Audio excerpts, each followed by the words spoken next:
Agora são 9h55, hoje 28 de novembro.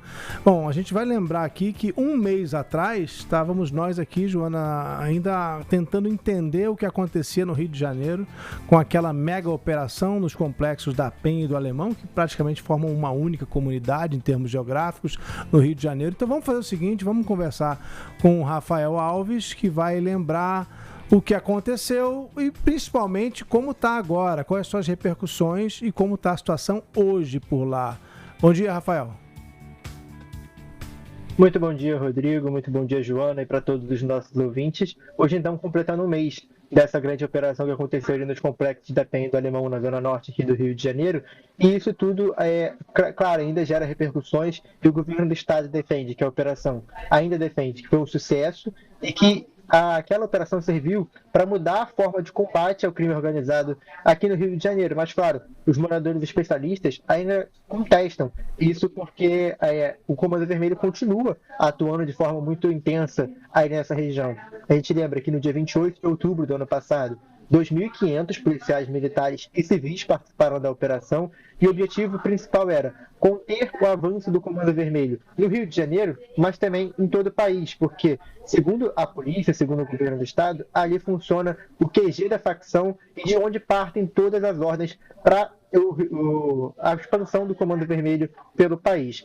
A gente lembra que o resultado dessa operação foi 122 mortos, sendo 117 criminosos e 5 policiais, 3 civis e 2 militares, também 99 presos e vários fuzis apreendidos. Foram mais de 100 armas apreendidas, sendo mais de 90 fuzis. A gente conversou com o secretário da Polícia Militar aqui do Rio de Janeiro. Ele falou que a principal legado dessa operação foi passar um recado também para criminosos de outros estados que vêm aqui para o Rio de Janeiro para se esconder. Valeu, Rafael, obrigado. Tem mais perguntas? Não, a gente vai ouvir agora. Simbólico, porque havia um discurso, principalmente da facção Comando Vermelho, que o complexo da Penha e do Alemão era inacessível às forças policiais. Era uma espécie de QG do Comando Vermelho, em que eles vendiam inclusive essa proteção para criminosos e lideranças de outros estados. Nós fomos e mostramos que nós realmente dominamos aquela região, que nós prendemos vários marginais, aqueles que decidiram enfrentar foram mortos.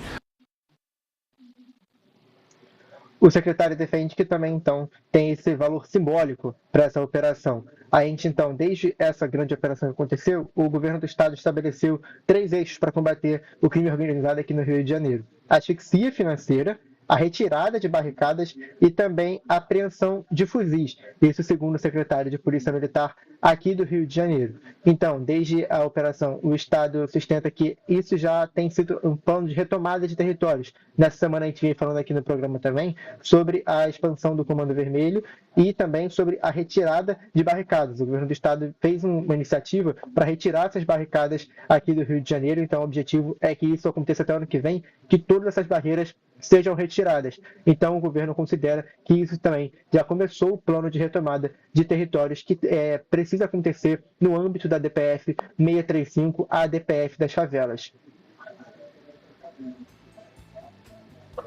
No início, durante o dia da operação, o discurso do governador era não conseguimos vencer o crime sozinhos, precisamos de ajuda do governo federal, culpou o governo federal por não ter enviado blindados. Mas, na medida em que o tempo passou e eu acho que o governador sentiu que a operação tinha um impacto político positivo para ele então mudou o discurso e convocando uma reunião dos governadores de direita. Então, acho que a atual operação reposicionou ele no cenário nacional. Essa foi a palavra do Inácio Cano. Ele é especialista em segurança, ele é membro do Laboratório de Análise da Violência da UERJ, aqui do Rio de Janeiro, Universidade Estadual, e ele defende que o governador Cláudio Castro usou a operação para surfar politicamente. E desde então, dessa operação, as pesquisas de opinião apontaram que teve uma aprovação nessa questão da operação. Então, ele entende que o governo usou isso para se aproveitar, surfar politicamente, porque, nas palavras dele, o governador estava enfraquecido politicamente na direita, e a gente lembra que o governador aqui do Rio de Janeiro, ele é pré-candidato ao Senado no ano que vem. E também a gente tem a palavra do cria do Complexo do Alemão, ali, o fundador do Voz das Comunidades, o René Silva. Ele contou que a exploração do Comando Vermelho continua ali na região, desde a operação. Então ele questiona a eficácia dessa operação de fato. Vamos ver a palavra dele. Um mês depois, a realidade que, infelizmente, muitos daqueles mais de 100 mortos já tem outros no lugar, né? Porque quando você vê que não é um trabalho, de fato, para diminuir a criminalidade, é um trabalho que só vai mudar o rosto das pessoas, né? Substitui 100 por outras 100 pessoas, você não vê uma efetividade, né? Você não vê um trabalho sério sendo feito para mudança social, para transformação. Então, enquanto o governo do estado está comemorando a operação e dizendo que já é um plano de retomada de territórios e que foi realmente, na palavra do governo, um sucesso a operação, a gente tem o Comando Vermelho ainda explorando aquela região, então os moradores questionando se realmente teve a eficácia que o governo está dizendo. Rodrigo e Joana. Leo Rafael, obrigado. Agora são 10h02.